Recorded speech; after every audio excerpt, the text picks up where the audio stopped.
ஒவ்வொரு ஆளுக்கு பார்த்திங்கன்னா ஒன்றில் இன்ட்ரெஸ்ட் இருக்கும்.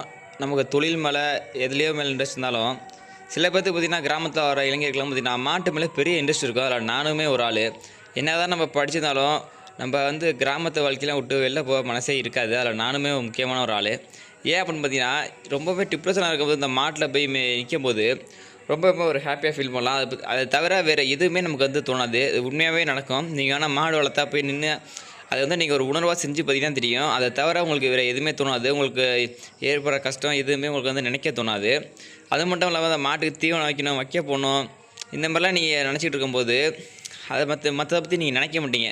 இதை நான் நிறைய தடவை உணர்ந்திருக்கேன். அதனால தான் நம்ம ஃப்ரீயாக இருக்க டைம்லாம் வயலில் போயிட்டு மாடை பார்க்குறது, வைக்கோலி போடுறது, மாடு உடம்பு குறைஞ்சதா தீவனம் வைக்கிறது, இந்தமாரி வேலைலாம் பார்த்துட்ருக்கேன்.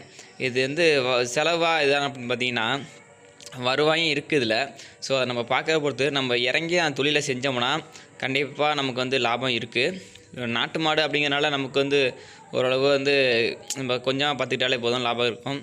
இந்த வெள்ளைக்கிழமையில் பார்த்திங்கன்னா உண்ணி அதிகமாக இருக்குது. இதை தான் நாளைக்கு நம்ம சரி பண்ணணும். ஸோ இந்தமாரி வீடியோலாம் நமக்கு சேனலில் அடிக்கடி போடுவோம். வாய்ஸ் ஓவர்லாம் போடலான்னு இருக்கேன். தொடர்ந்து சப்போர்ட் பண்ணுங்கள். அதுக்கு முன்னாடி நம்ம சேனலை சப்ஸ்கிரைப் பண்ணலாம். சாயாரோட யூடியூப் சேனலை சப்ஸ்கிரைப் பண்ணி வச்சுங்க. இந்த வீடியோ உங்களுக்கு பிடிச்சிருந்துச்சி அப்படின்னா உங்கள் நண்பர்கள்லாம் ஷேர் பண்ணுங்கள்.